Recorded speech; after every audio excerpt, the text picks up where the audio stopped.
sisi kama bunge na kamati ya bunge ni mashuhuda namba moja wa kazi kubwa ambazo zimefanywa na Wizara ya Maji. Mheshimiwa Rais, sisi kamati ya bunge tumetembea kwa umbali, kwa mapana na marefu katika nchi hii kuona kazi kubwa ambazo serikali yako imefanya. Kwa mfano, tulipokwenda kule ule mradi wa Mgango Kiabakali Msoma, miongoni mwa miradi 7 ya kimkakati ambayo ilianzishwa na serikali ya Mwalimu Nyerere, wewe umekwenda umemalizia, ni jambo la kipekee. Lakini tumekwenda Old Testament, mradi ulianzishwa mwaka 77 na aliyekuwa waziri mkuu marehemu Sokoine alishindwa kumaliza, wewe umemaliza. Ni mapinduzi makubwa ambayo yamefanyika kwenye sekta ya maji. Lakini baadaye tumekuja kugundua kwamba pamoja na nia yako nzuri kabisa Mheshimiwa Rais ya kumtua mwanamama ndoo kichwani, unayo timu nzuri ambayo iko very integrated. Na ukimwangalia Aweso, ukimwangalia MD aliyoko Mplia, RM aliyoko Kigoma, wote wanafanya kazi kama familia moja. Ndio maana tuna uhakika kwamba kazi ambazo umewapa zitafanyika vizuri, kwa sababu wanayo spirit moja, family spirit, umoja, kuhakikisha wanapata matokeo. Nilikuwa nasoma kitabu kimoja cha Mark Murdock, anasema kwamba if you want to know how the leader is doing, look at the follower. Kwa hiyo namna ambavyo watu wa mikoani wanaofanya kazi, watu wa mamlaka wanaofanya kazi, ni kwa sababu ya roho ya kiongozi ya kuwaweka wawe pamoja. Lakini jambo lingine ambalo ningependa sana ni kusifu Mheshimiwa Rais, lile la miradi ya kuhimili mabadiliko ya tabia nchi. Kama mwenzangu Profesa Kitila Mkumbo amezungumza, habari ya bwawa la Kidunda ni moja ya miradi ya kuhimili mabadiliko ya tabia nchi, kwa sababu wanasema tunazokwenda maji yatakuwa ya gharama kubwa duni na maji yatakuwa haba. Lakini haya miradi, kwa mfano ya Kidunda pamoja na bwawa la Fakwa, ni miradi muhimu sana ambayo itakwenda kutusaidia katika changamoto mbele zilizoko ambazo zinakuja mbele. Sisi kama bunge tutaendelea kuisimamia serikali, kuishauri kwa haki, na kama mwenyewe ulivyosema tulivyokuwa kule Handeni, ukasema muendelee kutusimamia. Tutafanya kwa haki kwa sababu kazi yako ni kubwa, na kwa kweli hatutakiwa kikwazo. Na jambo lingine la mwisho ambalo napenda kuzungumza ni kwamba asante sana, nashukuru. Asante sana, nakushukuru sana Mheshimiwa Waziri kwa nafasi uliyonipa. Asante sana. Asante sana.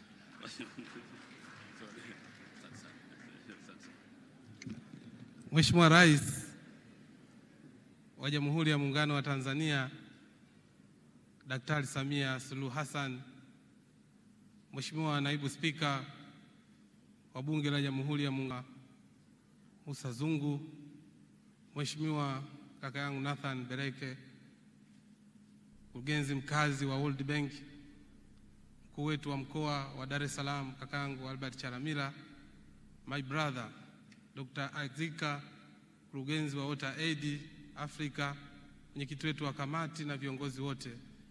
Mheshimiwa Rais, asiyeshukuru watu hata Mungu hawezi kumshukuru. Kwa dhati ya moyo nikushukuru sana Mheshimiwa Rais.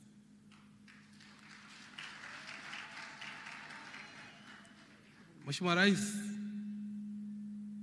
mimi katika maisha yangu sikuwahi kupata kozi ya uongozi, kwa maana labda kulikuwa kuna chuo nilienda kusoma. Nilitoka chuo, kazi yangu ya kwanza ubunge, ukaniamini kuwa naibu waziri wa maji na ukanipa uwaziri wa maji. Katika maisha yangu sikuwahi kuona rangi ya rais. Lakini nataka niseme wazi kabisa, tarehe 22 ya mwezi wa 4 2021 ulivyohutubia Bunge la Jamhuri ya Muungano wa Tanzania, ulitupa maelekezo mahususi Wizara ya Maji. Ulisema ya kwamba wewe ni mama na asilimia kubwa wanaoteseka juu ya adha ya maji ni wakina mama. Hutaki kusikia, hutaki kuona wamama wa nchi hii wanateseka juu ya adha ya maji.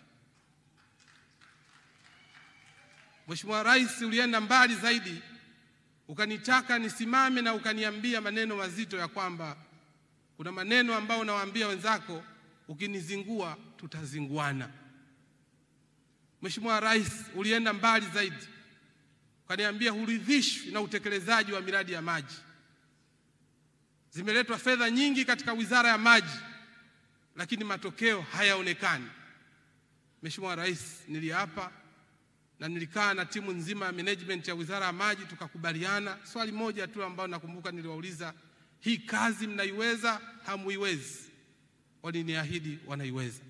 Nataka nikuhakikishie Mheshimiwa Rais, mimi Juma Aweso pamoja na naibu wangu waziri, kaka yangu Engineer Andrew Kundo, katibu mkuu na naibu katibu mkuu, na management ya wizara na watendaji wote wa wizara, hatutokuwa kikwazo kwa Watanzania kupata maji safi, salama na yenye kutosheleza. Mheshimiwa Rais, katika majukumu yale ulionipa nimegundua mambo mengi. Ili nibidi niende mbali zaidi. Nakumbuka siku moja nilienda Bukoba vijijini. Nilipofika Bukoba vijijini, walikuwa wanatupa hali ya utekelezaji wa miradi ya maji. Lakini tumeenda kukagua, lakini nilipofika jioni katika zile taarifa waliniambia kuna visima wanaenda wanavichimba. Nilipofika jioni nikamwambia naomba twende katika hivi visima ambavyo mnavochimba. Wakaniambia mheshimiwa, wewe bwana huku ni mbali utachoka. Nikamwambia hapana, hebu twende tukajionee. Mheshimiwa Rais, tulipofika pale unamuuliza mhandisi wa maji, kisima kiko wapi? Anasema Mheshimiwa Waziri, haki ya Mungu jana kilikuwa hapa.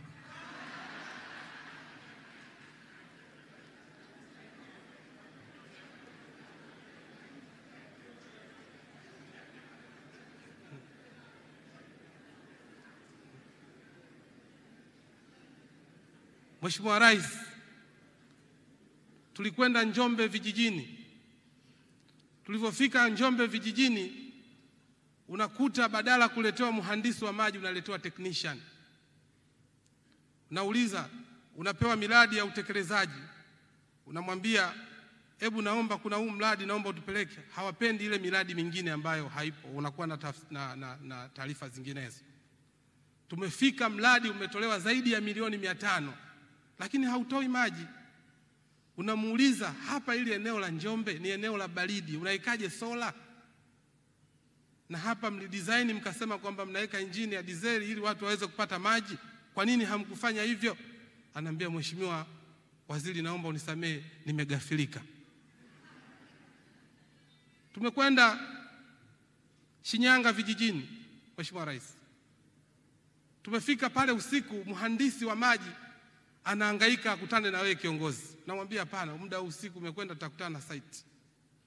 Tunafika eneo linaitwa Mwakitolio. Unakuta zaidi ya bilioni 1.3 zimetolewa, lakini wananchi hawapati maji. Unamuuliza kwa nini hapa wananchi hawapati maji wakati fedha za serikali zimetolewa bilioni 1.3? Ambia Mheshimiwa Waziri, ndio maana nitaka nikueleze jana. Naomba sasa nikunongoneze. Nikamwambia hapana, waeleze kwa nini wananchi hawapati maji. Mheshimiwa Rais, mhandisi wa maji anasema, Mheshimiwa Waziri, sijawahi kuona wananchi wachawi kama katika hichi kijiji.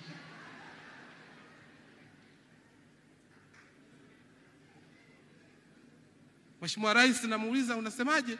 Ananiambia Mheshimiwa, hapa tumefanya kazi kubwa, lakini usiku hapa mabomba yanapaa kama ndege. Namuuliza, kama yanapaa kama ndege, rubani wake yuko wapi? Mheshimiwa Rais, yapo baadhi ya maeneo tukabidi tuingie mbali zaidi. Unakuta katika wilaya moja tenki la lita 200 linajengwa, lakini gharama tofauti, saizi ni moja. Unaingia mbali zaidi, unakuta mradi engineering estimation ulitakiwa ujengwe kwa bilioni 5. Unasema hapana, hebu tufanye wenyewe, nyinyi si mmesoma wataalamu, hebu tufanye.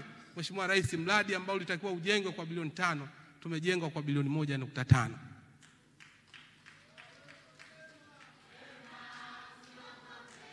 Sio rais. Mheshimiwa Rais, tunakushukuru sana Mheshimiwa Rais kwa uvumilivu wako. Nataka niwaambie ndugu zangu wa Tanzania na viongozi wenzangu wote, pamoja na kazi kubwa na nzuri ambazo umefanya Mheshimiwa Rais, lakini Mheshimiwa Rais una sifa ya kipekee, una utu na utulivu. Kazi kubwa, kazi nzuri, ngumu kwenye sekta ya maji, lakini kubwa ambalo nimepata faraja kama kiongozi, haukutuacha Mheshimiwa Rais. Ulitupa support, ulitupa upendo, ulitulea, ulituvusha na ukatusimamia. Nataka niwaambie ndugu zangu, kama sekta ya maji ingekuwa meli, Mheshimiwa Rais ungekuwa nahodha. Kama sekta ya maji ni ndege, Mheshimiwa Rais wewe ndio rubani wa wizara yetu ya maji. Kama sekta ya maji ni gari, nataka niseme Dr. Samia Suluhu Hassan ni dereva mahiri. Piga makofi mengi sana kwa Rais Dr. Samia Suluhu Hassan. Umetusaidia, maelekezo yako ya reform zako zote 4 sisi tumezitekeleza kwa vitendo. Mheshimiwa Rais, tulikuwa na changamoto ya makazi ya watumishi wetu. Sisi malengo yetu yakawa tukasema pamoja ya taasisi ya serikali, lakini tuwe na mawazo ya private sector. Mheshimiwa Rais, umetufanyia matendo ya wema kabisa. Leo ukienda Dodoma na maeneo mengine, watumishi wetu wapo katika mazingira mazuri. Tulikuwa na changamoto ya ufinyu wa bajeti, ndio ulikuwa wimbo katika Wizara ya Maji. Ipo miradi ilijengwa tangu mwaka 1974 haijawahi kukamilika kwa sababu ya ufinyu wa bajeti. Ulituongezea bajeti. Leo ukienda Mugumu, Serengeti, miradi ambayo tangu miaka 70 leo umeikwamua. Piga makofi mengi sana kwa Mheshimiwa Rais. Mheshimiwa Rais, mambo magumu yanahusiana na kutatua matatizo kwa wananchi ama watu, wakati mwingine yanahitaji political will, yanahitaji uwezeshaji, yanahitaji uthubutu, yanahitaji maamuzi magumu. Nataka niwaambie ndugu zangu wa Tanzania, Daktari Samia Suluhu Hassan ana yote. Miradi ipo ambayo ilishindikana zaidi ya miaka 20. Same Mwanga, Mheshimiwa Rais, ni mradi ambao ukiteuliwa kwa waziri unakutana na hilo jambo.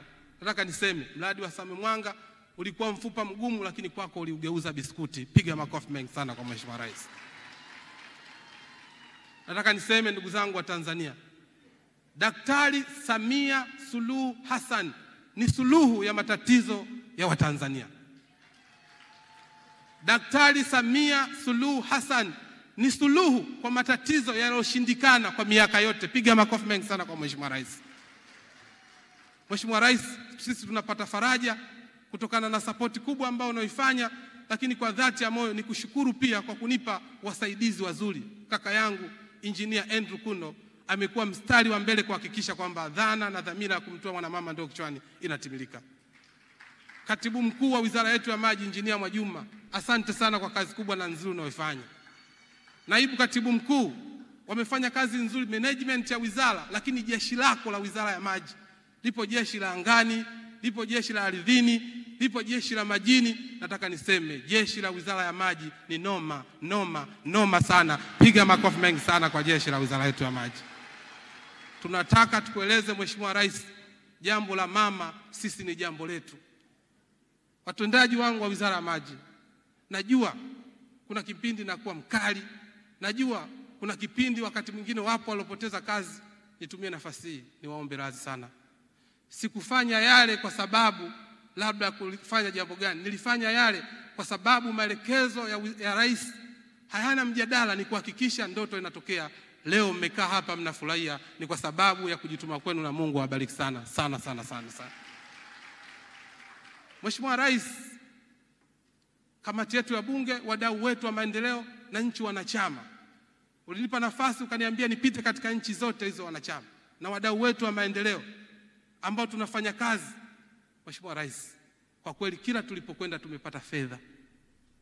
Tunapata fedha ni kwa sababu gani? Tumetokea kuaminika kutokana na kazi nzuri na mahusiano ambayo umeyaweka. Tumpigie makofi mengi sana Mheshimiwa Rais. Lakini kwa kumalizia, Mheshimiwa Rais, wakandarasi wetu wa ndani na wakandarasi wa nje, asilimia kubwa ya wakandarasi wetu wa ndani wanafanya kazi nzuri, wazabuni wetu wanafanya kazi nzuri, watu wetu wa viwanda na private sector kwa maana mabenki wametupa ushirikiano mkubwa. Leo haya mafanikio yanaonekana. Lakini kubwa Mheshimiwa Rais, dunia inatumia kwa nishati, huyu kwa anakuja hatua kwa hatua. Award inatolewa na Wizara ya Maji, inathibitisha mageuzi katika sekta ya maji inaonyesha maendeleo katika sekta ya maji. Inaunga mkono utekelezaji wa kampeni ya kumtua mama ndoo kichwani. Hakika wewe Dr. Samia Suluhu Hassan, Rais wa Jamhuri ya Muungano wa Tanzania, unastahili tuzo hiyo. Kwa heshima na taadhima, naomba sasa tuzo ipelekwe kwa Mheshimiwa Waziri ili aweze kuikabidhi kwa Mheshimiwa Rais. Brass band, makofi mengi na vigelegele.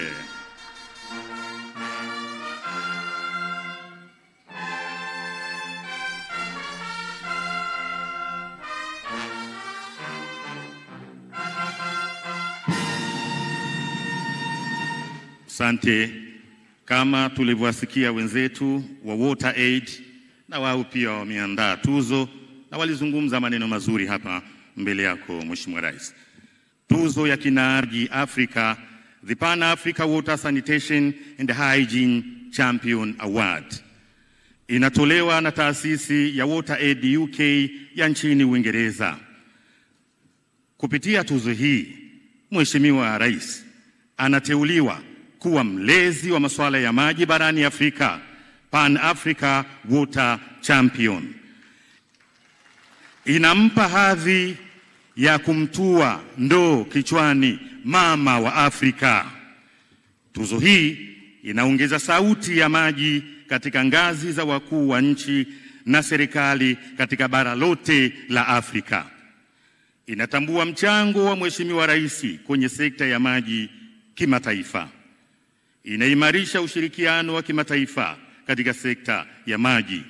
Kuanzia leo, Mheshimiwa Dr. Samia Suluhu Hassan, Rais wa Jamhuri ya Muungano wa Tanzania, ni mlezi wa masuala ya maji na usafi wa mazingira Afrika, Pan Africa Water and Sanitation Championship. Piga makofi mengi tafadhali.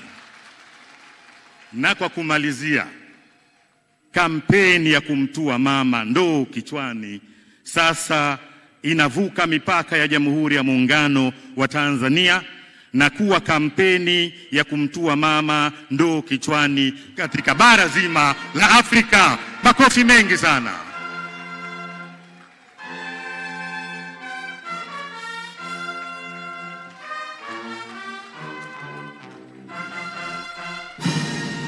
Tena tushangilie kwa makofi mengi kina mama, vigelegele. Na sasa Mheshimiwa Waziri, sogea kwa itifaki inayofuata. Wapige picha wanamaliza itifaki ya picha.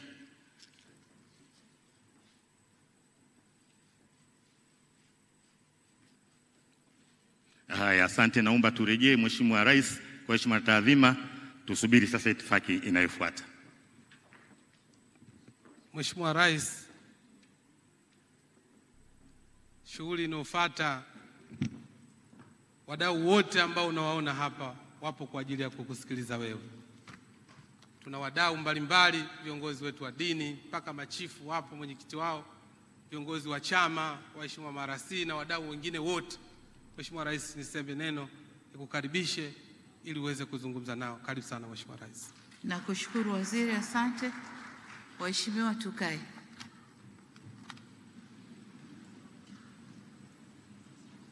Mheshimiwa Juma Aweso, Waziri wa Maji,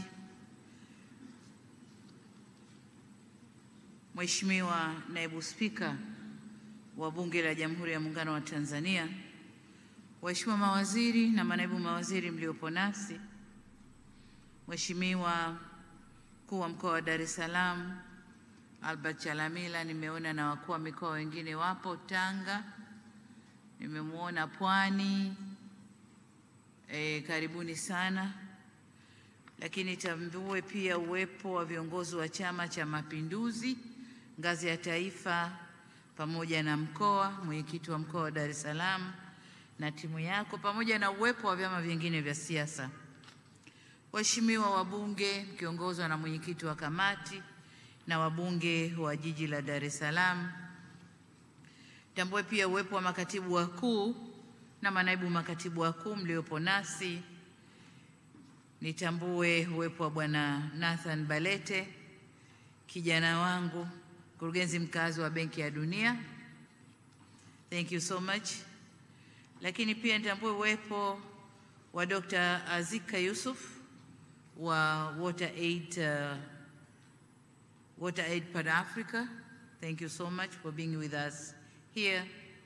Waheshimiwa wakuu wa wilaya wote mliopo nasi, mstahiki meya wa manispaa ya Ubungo na mameya wengine wote mliopo nasi, wakuu wa taasisi mbalimbali, waheshimiwa mabalozi na wawakilishi wa taasisi za kimataifa, tambue uwepo wa wajenzi, washauri na suppliers wa sekta ya maji, viongozi wetu wa dini, wakuu wa maendeleo, wadau wa maendeleo, sekta binafsi na asasi za kiraia mliopo nasi, wakuu wa vyombo vya habari na wakuu wote na wanahabari wote mliopo nasi, wasanii na vikundi vya burudani mliopo nasi. Natambua uwepo wa wote waliopo kama walivyotambulishwa kwenye wakati wa utambulisho. Lakini kwa jumla niseme mabibi na mabwana na ndugu wananchi, Jamhuri ya Muungano wa Tanzania. Ndugu zangu, baada ya shukrani nyingi kwa Mungu, nishukuru Wizara ya Maji kwa kunialika kwenye shughuli hii ya siku ya maji, kilele cha wiki ya maji, na leo ndio kilele cha siku ya maji duniani kwa mwaka huu wa 2025. Lakini pia shughuli hii inaendana na uzinduzi wa sera yetu mpya ya maji, sera ambayo imefanyiwa mabadiliko. Ndugu zangu, nitumie fursa hii pia kushukuru sana utendaji wa Wizara ya Maji. Sana. Mwaka 2016 mwezi wa 5 nilikutana na mama mmoja alikuwa Tanzania kama mkurugenzi mkazi wa Benki ya Dunia, anaitwa Bella Bad.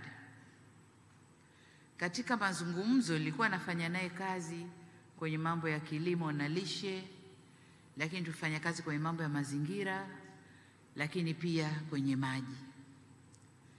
Akanipa listi ya miradi ya maji na fedha zilizotolewa kwa Tanzania, na kwamba fedha haziko, miradi haiko. Mama yule aliongea mpaka akakaribia kulia. Anaambia, naandika nini? Nasema nini? Mimi kama mkurugenzi ambaye miradi hii ndio nimeomba fedha, zimekuja zimekwenda, hakuna kitu. Nafanya nini? Akanambia, Mheshimiwa Makamu wa Rais, na kuomba sana simamia hii sekta. Sasa kwa takwimu alizonipa za fedha iliyotoka na miradi ambayo Mheshimiwa Waziri ameieleza hapa, ya mabomba ya kupaa, ya visima vilopo kikapotea jana, vingine visima mdundiko havitoi maji, kisima kipo, bomba lipo, lakini chanzo cha maji hakuna, mambo mengi.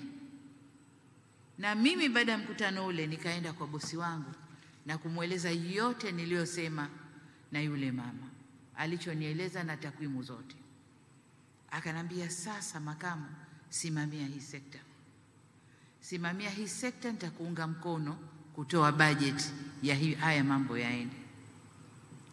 Kwa wakati ule wa makamu wa rais nilisimamia, matokeo ndo kama Mheshimiwa Waziri Kitila alivyosema, tulipandisha kidogo kutoka nadhani 45 mpaka 70 na nilipoingia sasa kazi ikaendelea. Lakini hiyo ndiyo ilikuwa Lakini kwa muktadha wa shughuli ya leo, ni washukuru sana wote walioshiriki kuandaa shughuli ya leo, wote walioshiriki wiki nzima hii ya wiki ya maji.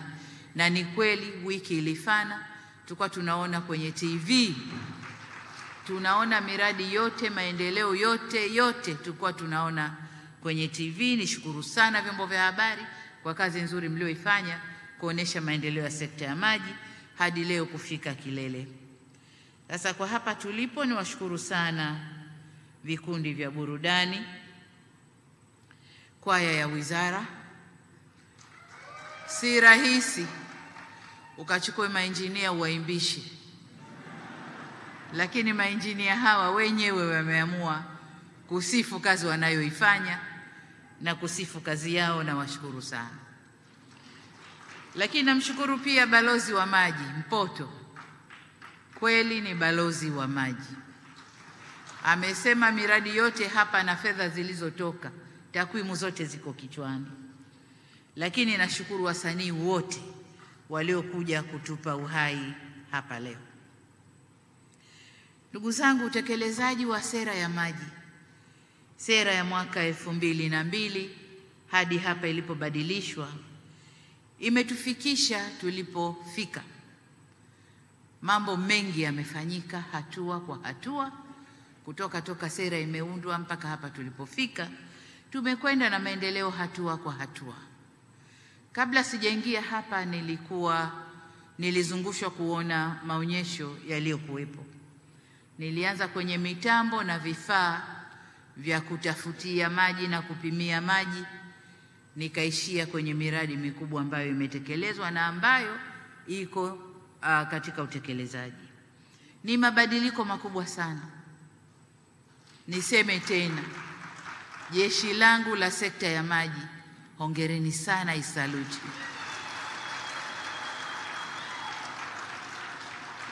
Nakumbuka utendaji wa wizara ya maji kule nyuma, na sasa mlivyobadilika na mnavyoipeleka sekta ya maji nchini, I salute you.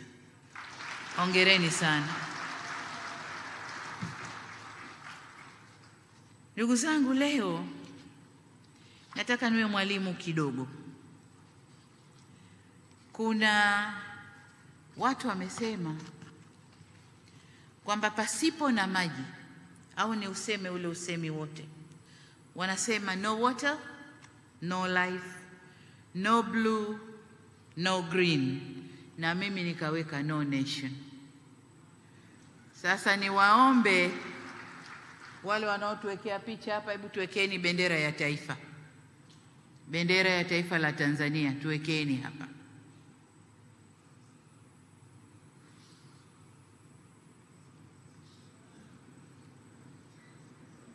Iko mbali, lakini si mnazo bendera mikononi? Asa kila mtu ashike bendera yake, tuufuate huu usemi. Wanasema no water, no blue, sio? Tuanze na rangi kwanza. No blue, kata huko chini, weka nyeupe. Lakini no green, kata huko juu, weka nyeupe. Yellow na black. Sasa black kwa tafsiri yetu ni watu wa taifa hili, tuseme na viumbe wote walioko kwenye taifa hili. Na ile yellow ndio utajiri wetu, si ndio? Madini na mambo mengine. Lakini kijani kule ni mambo yetu ya kilimo, vegetation, mazingira yetu na nini. Na huku chini ndio water bodies, bahari, Lake Victoria, Lake Nyasa, Tanganyika na yale mabwawa madogo madogo ambayo tunao, Manyara na mengine. Sawa eh? Sasa hayo yote futa, hakuna. Tunabakiwa na utajiri na watu. Sasa kazi ya maji haya tulio nayo, kwanza ni kuleta uhai. Yanaleta uhai, na ndio maana ile kijani inakuweko ili watu wapate uhai. Sasa maji ile uhai hakuna. Kuna watu, that means no water. Hakuna ile kijani, si ndio? Kuna watu. Sasa tumtizame binadamu bila maji.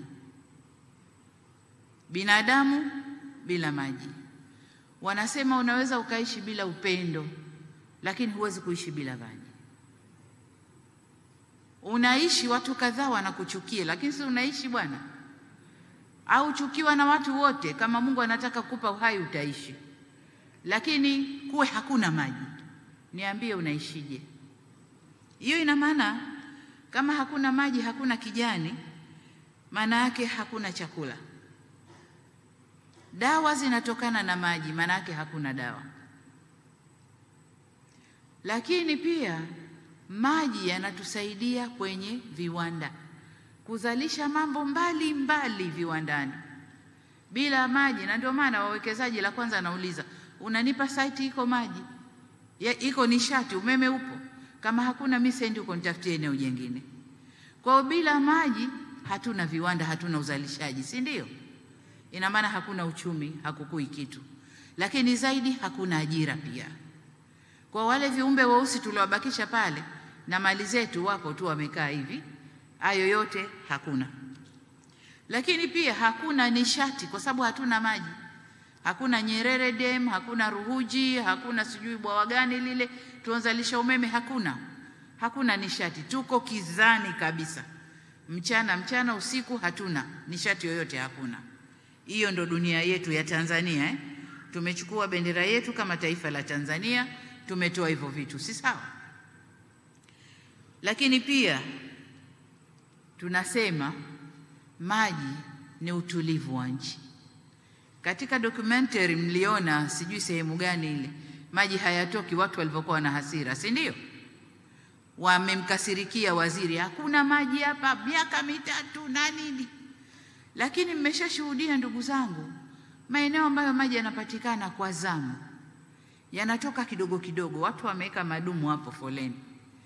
Mmoja akiuke aondoshe foleni ya mwenziwe aende akakinge maji, panakalika.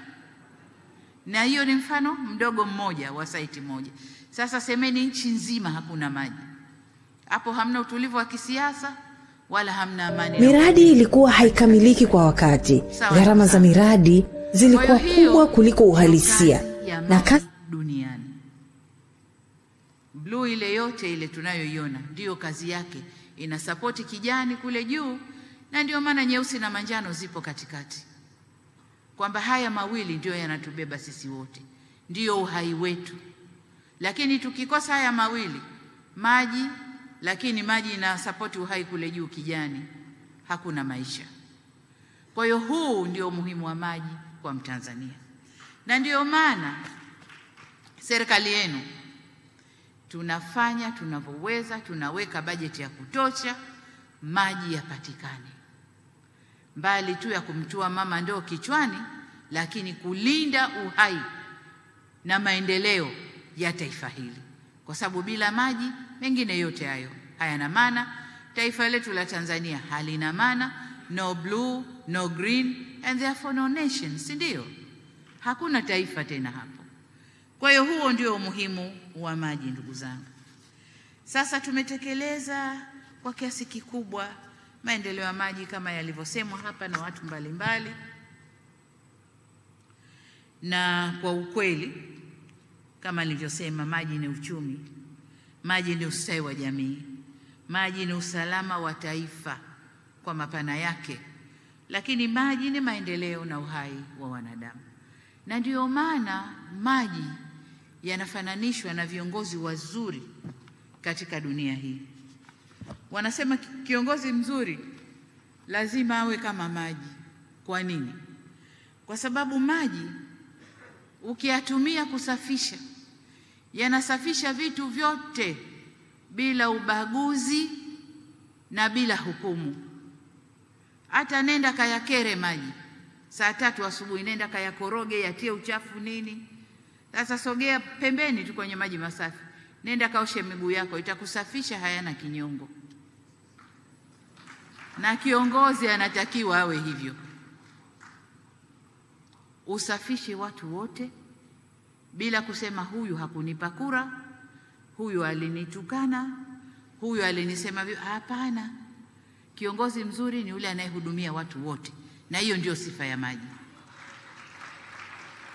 Na hiyo ndio sifa ya maji, inasafisha viumbe vyote bila kuhukumu, bila kuwa na nongwa kwamba huyu jana alikuja lakini maji alinichafua, mimi leo simsafishi. Ukienda yatakusafisha tu. Lakini maji hayo hayo yana sifa katika mitambo. Wale wameniambia kuna maji yako juu ya ardhi, kuna maji yako chini ya ardhi. Kwa hiyo kuna maji yana sifa ya kukaa chini ya ardhi, na yanapokaa chini ya ardhi, na ndo mara nyingi mvua ikinyesha, baada ya muda maji huyaoni, aidha yamekwenda na mikondo, yanakwenda na safari nyingine, au yanazama chini ya ardhi. Na kote yanakokwenda, kwenye mikondo ya mito au yakizama chini ya ardhi, kazi yake kustawisha ardhi, itoe matunda mazuri, itoe chakula kizuri, mwanadamu anawirike. Hiyo ndio sifa ya maji, wala hayana nongwa. Yakipata nafasi yanakwenda chini, ardhi inanawirika, unapanda, unavuna, unakula, unastawi mwanadamu. Na kiongozi ujue shida za watu, uzame chini, utafute mbinu za kustawisha watu wa taifa lako. Kiongozi mzuri anafananishwa na maji. Lakini maji haya kwa maumbile yake yako mepesi, yanakwenda tu hivi, ni fluidi, ni maji. Kwa sifa yake moja kubwa ni responsive, yanaitikia. Ukichimba leo shimo hapa, maji yanakuja, si unayatafuta maji, yanakuja. Yatolee mtaro kwenda kushoto, yatakwenda. Yatolee mtaro kwenda kulia, yatakwenda. Yatolee sijui ya pampu yafanye nini, yatafanya. Very responsive, unavyoyataka ndipo wanavyofanya. Na ndivyo kiongozi mzuri alivyo, anakwenda na matakwa ya watu wake. Kwa hiyo kwa utukufu wa maji yanafananishwa na viongozi wazuri kwenye dunia. Ili kiongozi uwe mzuri, uwe na sifa ya maji. Kwa hiyo nasema haya mujue umuhimu wa neno maji, na kwa nini serikali tunafanya yote, mbali kumsaidia mwanamke kumtoa ndoo kichwani, lakini makubwa zaidi ni haya ambayo nimeyasema. Hii ndiyo sifa ya maji na ndiyo utukufu wa maji kwenye dunia hii. Na ndiyo maana wanasema kama kuna vita vitapiganwa vya dunia huko mbele, tatokana na maji. Sababu kubwa ni maji, na tumeanza kuyaona leo. Kuna jumuiya tunaitwa Jumuiya ya Maziwa Makuu, yakiwemo maziwa yetu haya Tanzania tumo, lakini Nile, lakini sijui nani hapo wengine, mito, maziwa yale yanamimina kwenye mito, yanakwenda nchi zinatumia huko mbele. Wenzetu wanaotumia ule mto Nile, kuna ugomvi, mvutano wa kweli kweli. Wengine wanatumia kwa nishati na kilimo, mwingine akisema na mimi natumia kwa nishati, huyu yuko anakuja juu anakasirika. Ni nongwa, ni kupigana, ni visasi, kisa maji. Huo ndio utukufu wa maji na umuhimu wa maji kwa Tanzania, lakini kwa dunia. Sasa nimesema kwamba nieleze umuhimu wa maji, lakini niseme tumetekeleza kuwapatia wananchi wa Tanzania maji kwa kiasi kikubwa kama takwimu zilivyotolewa hapa.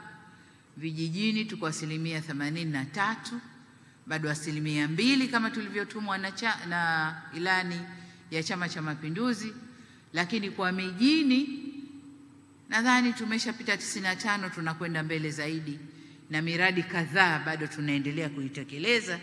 Kwa hiyo kwa upande huo tumefanya vizuri, lakini pamoja na kufanya vizuri, kuna mambo tumeyaona kwenye sera ambayo yamepaswa lazima yabadilike, au wakati tunatunga sera ile iliyopita hayo mambo hatukuyaona. Kwa hiyo ili nchi iende vizuri, unatizama leo hapa, unatizama na mbele tuendako. Kwa mfano nchi yetu wakati tunatunga mwaka 2022, lakini wakati tunatunga sera kule nyuma, nchi nadhani ilikuwa na watu labda milioni 40 na close to 50 labda.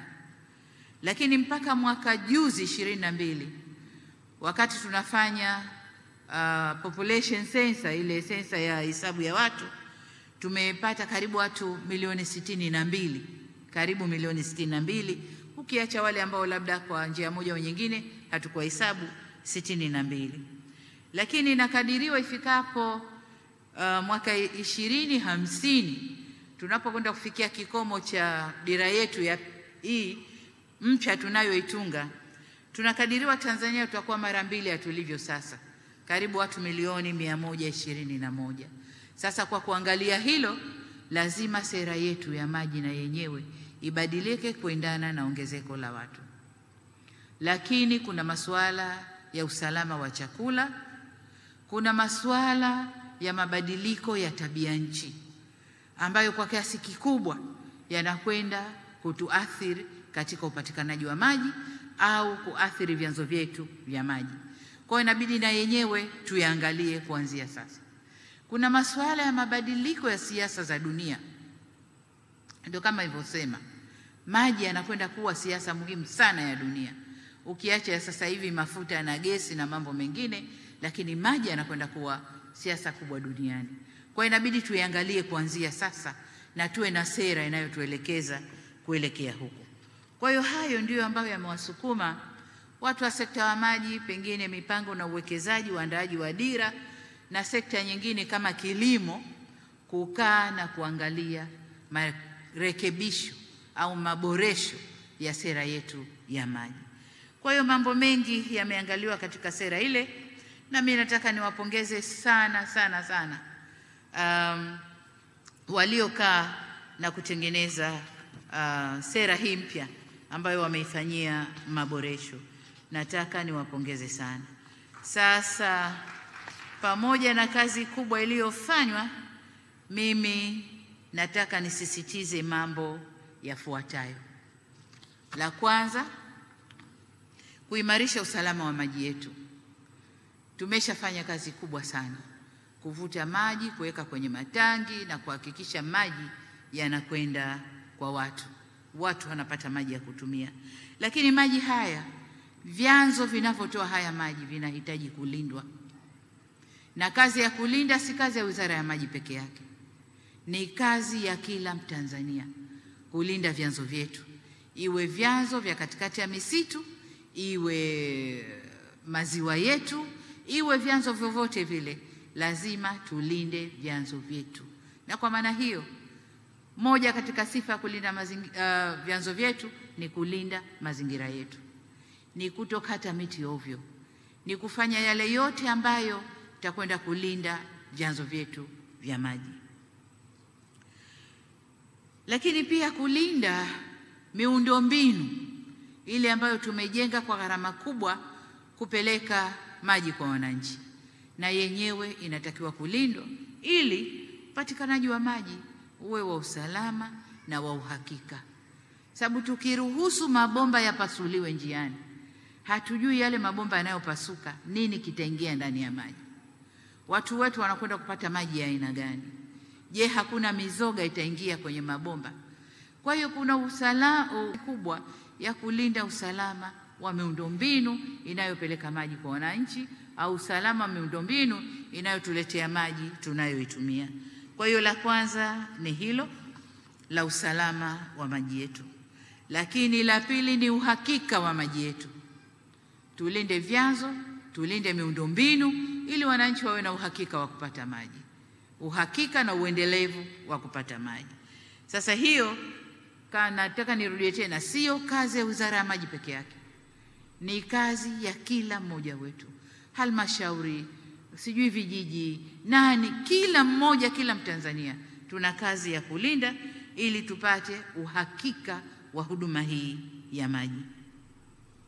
Jambo la tatu kwa upande wetu serikali ni kuendelea kuimarisha upatikanaji wa vyanzo vya fedha ili huduma hii ya maji isisite kwenda kwa wananchi. Kwa sababu kujenga miundombinu na kutoa maji ni jambo moja, lakini utunzaji, maintenance, kufanya marekebisho kila mara ni jambo jingine.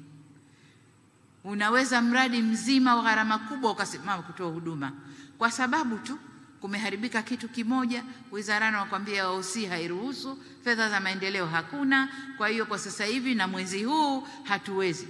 Kule watu wakasimama kupata maji. Hilo lisitokee. Kwa hiyo wizara, ule mfuko wa maji unatakiwa kutunishwa na tuangalie vyanzo vitakavyotunisha ule mfuko. Na hapa nataka niwapongeze sana sana. Niwapongeze sana sana Tanga UWASA kwa ule ubunifu waliofanya. hawakusubiri serikali, wameona adha ya maji, kwengine yapo, kwengine hakuna, wananchi wengine wanafurahi, wengine bado, wenyewe wakajituma, wafloti ile bondi, watafute fedha ambayo bondi ile imekuwa imesajiliwa mpaka huko kwenye taasisi ya fedha ya nje, na kwa hiyo wana uhakika kupata fedha ya kumaliza miradi yote ya maji Tanga na kuwa na mfuko utakaotunza upatikanaji wa maji katika mkoa ule.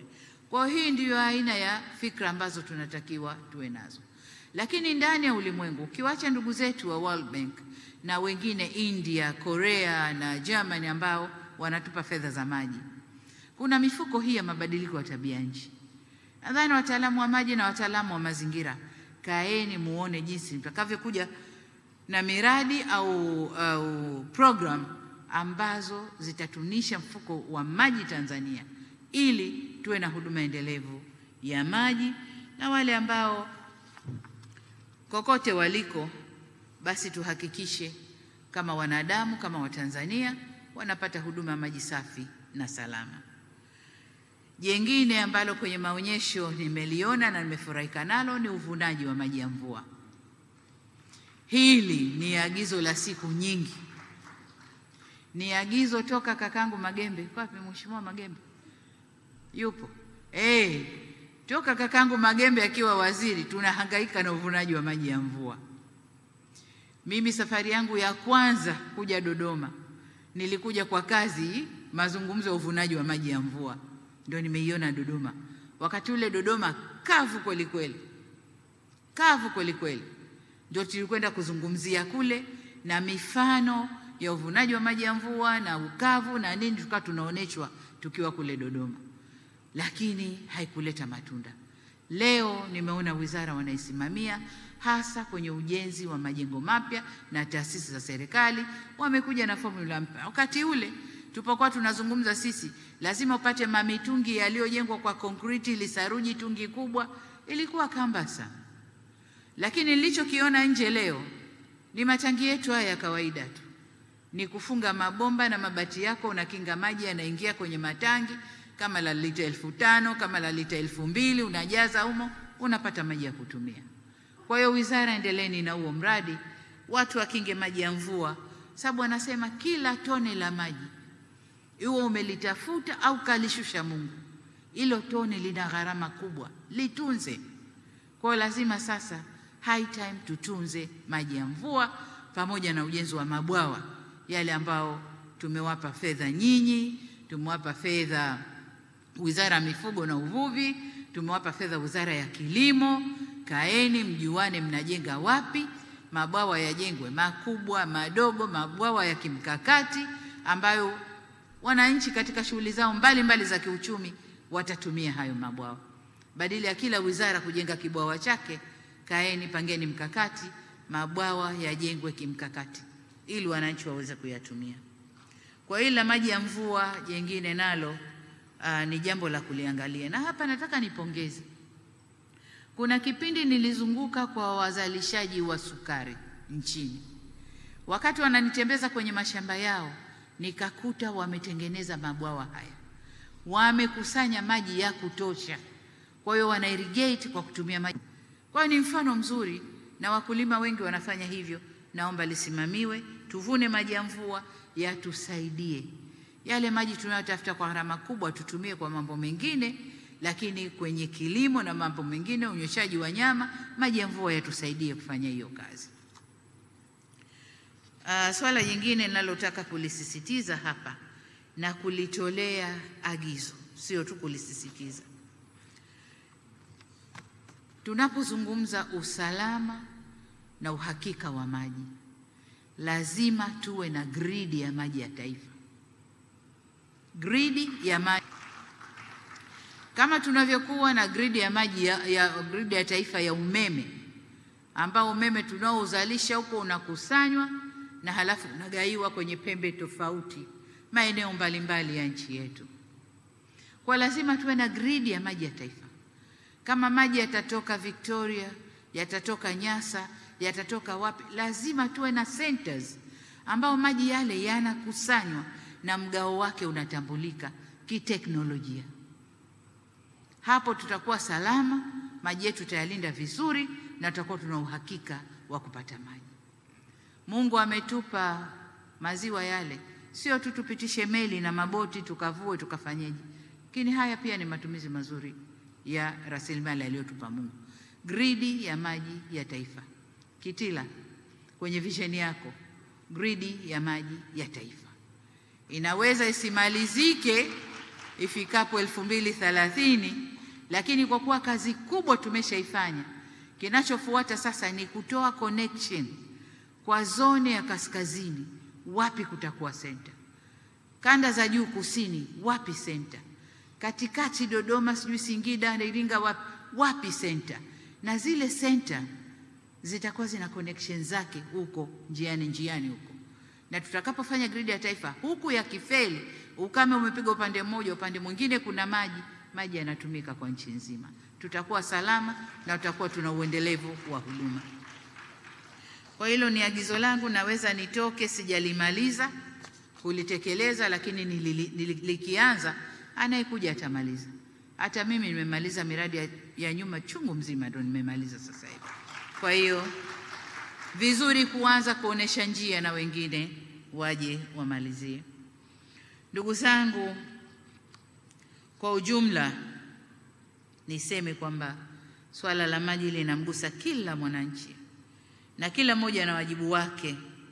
Kwanza, kulinda vyanzo vya maji; pili, kulinda miundombinu inayotupa maji, lakini na miundombinu ya umwagiliaji maji. Sababu tukiharibu miundombinu ya kumwagilia maji, tunakwenda kufuta ile kijani kwenye bendera yetu. Lakini pia kila mmoja wetu awe makini kwenye matumizi ya maji. Umakini kwenye matumizi ya maji na kulipa jinsi unavyoyatumia maji. Kuna watu wanajitajirisha huko, wanapiga matofali, sijui anafanyaje, anayatumia maji kwa kilimo ana nini, lakini kulipa maji hataki. Kulipa maji hataki.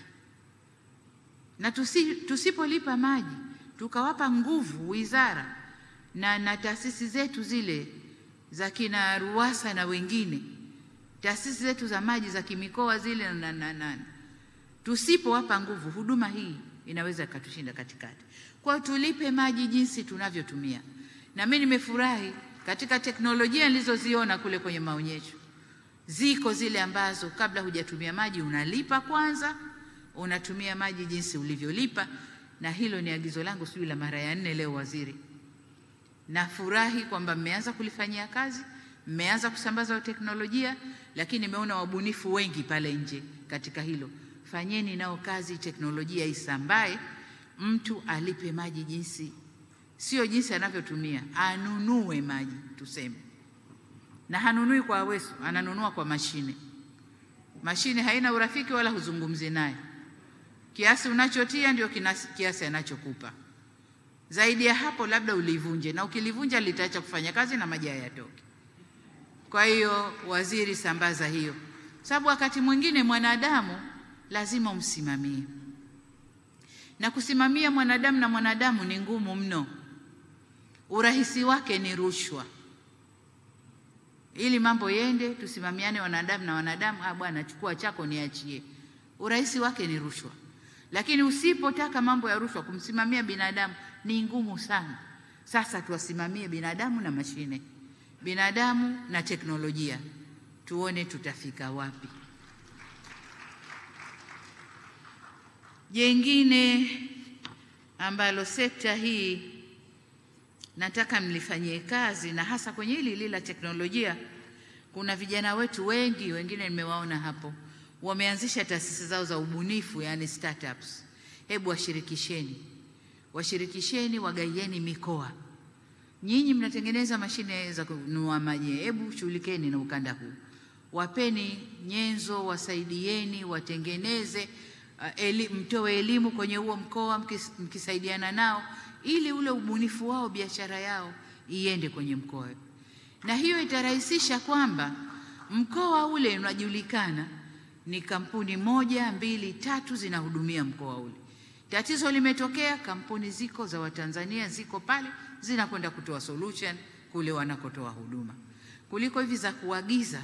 Ikiharibika, kipuri hakuna, mpaka uende uwapigie kiletwe, wananchi wanakosa maji huko. Kwa hiyo wapandisheni vijana wetu, wapeni kazi, wasaidieni ili watoe huduma kwenye sekta ya maji, kila mtu apate maji. Ndugu zangu, niendelee kutoa shukrani zangu. Niwashukuru sana sana sana wote waliotushika mkono kwenye sekta ya maji. World Bank, African Development Bank, ubalozi wa Korea, ubalozi wa India, ile miji 28, Ujerumani, taasisi zisizo za serikali, private sector ya Tanzania, wote tunawashukuru sana kwa kufanikisha safari hii. Safari ngumu imekuwa laini, na leo tunazungumza mafanikio. Nawashukuru sana. Nawashukuru kwa tuzo hizi mlizonipa. Mimi kazi yangu ni kutoa dira, kutoa maoni, kusema ninachokiona, matakwa yangu, jinsi ya kuwahudumia watu.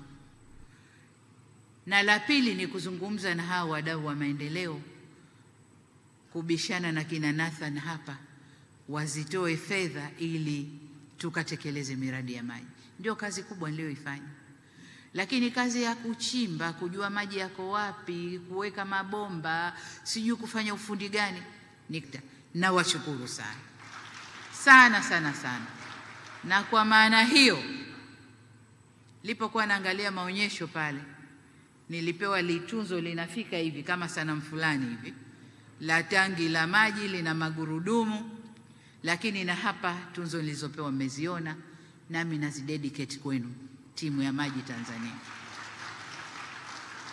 Zile zawadi si zangu, ni zetu. Ni zetu. Waliofikiri sisi serikali, lakini na nyinyi ambao mmefanya na tone la maji likamfikia mwananchi, zile zawadi ni zetu na wala sio zangu peke yangu. Ingawa zitakaa kwenye maktaba yangu, lakini ni zetu. Jambo jingine, na washukuru ndugu zetu wa WaterAid Pan Africa kwa assessment, tathmini walioifanya, na wakajua kwamba Tanzania tunaongoza katika mapinduzi ya kuleta maji, kuwafanya wananchi wapate maji. Lakini wakaomba pia niwasaidiane nao kuwa balozi, na alisema kazi zangu zitakuwa nini na nini katika huo ubalozi. Nilikuwa naandika, kasema watu wanadhania mimi sichoki, maana nina ubalozi wa clean cooking wa kwangu kwa Afrika nzima, na ubalozi wa generation equality, huu sio kwa Afrika, kwa dunia, kupitia mambo ya women economic rights, kupitia generation equality. Sijui kule kwenye shirika la biashara nasimamia Afrika, biashara za wanawake na vijana, na leo na tuikwa jengine. Lakini wanasema kwenye nyongeza, kwenye fungu ndo panapoongezwa, sio? Pasipo fungu huongezi, unaweka, unaanza kuweka. Lakini tayari penye fungu ukiweka pana nyongeza, sio? Sasa kama wameona naweza nikawasaidia, nami nakubali kuifanya hiyo kazi.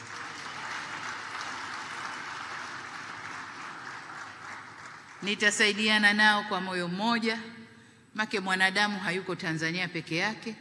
Kama wameona nimeweza kwa Tanzania, bila shaka naweza nikaongea kwa ajili ya Afrika, kama tulivyofanya kwenye clean cooking. Sasa fedha inapatikana, mashirika yote yanajielekeza huko. Umoja wa Mataifa, Umoja wa Afrika nao wanaijua hiyo agenda, tunaifanyia kazi. Kwa upande huu nao tutaongeza sauti yetu. Na huo ndio umuhimu, ndugu zangu, wa kuwa na marais mamama.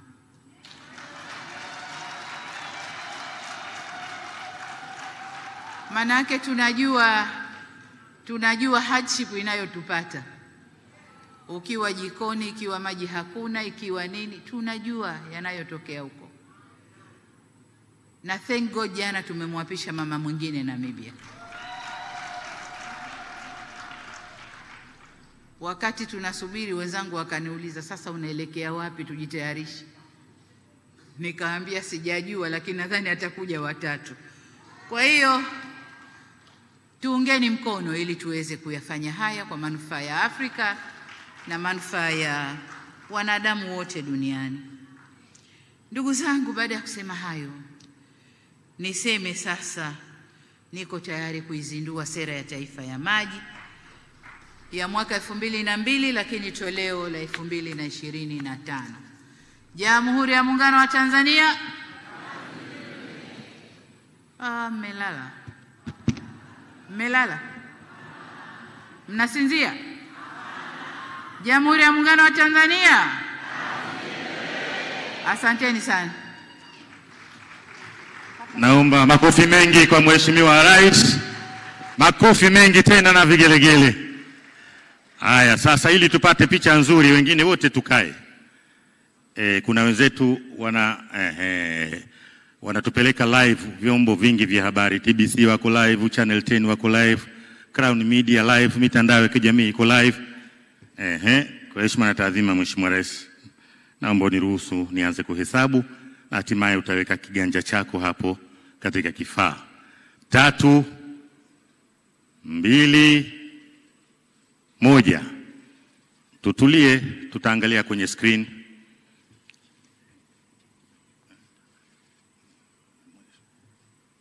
Kuna screen huku, Mheshimiwa Rais, unaweza ukaangalia huku na kule. Wepesi wako inategemea. Nyingine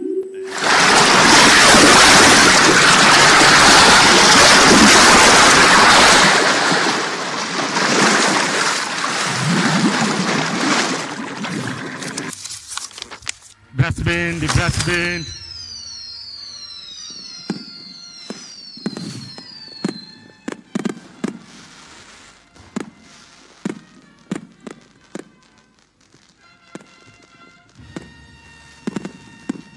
Asante, tuongeze tena makofi mengi kina mama, vigelegele. Hii ndiyo Wizara ya Maji, mambo kidigitali namna hiyo. Mheshimiwa Rais, kwa heshima na taadhima, naomba uridhie sasa tupate picha za kumbukumbu. Meza kuu yote tutawaomba hapa mbele. Mheshimiwa Naibu Spika, Mheshimiwa wa World Bank, Water Aid na Bunge, mwenyekiti wa kamati, karibuni. Picha ya kwanza itahusisha waheshimiwa mawaziri na manaibu mawaziri, naomba tujiandae. Mawaziri na manaibu mawaziri, naomba tujiandae kwa picha.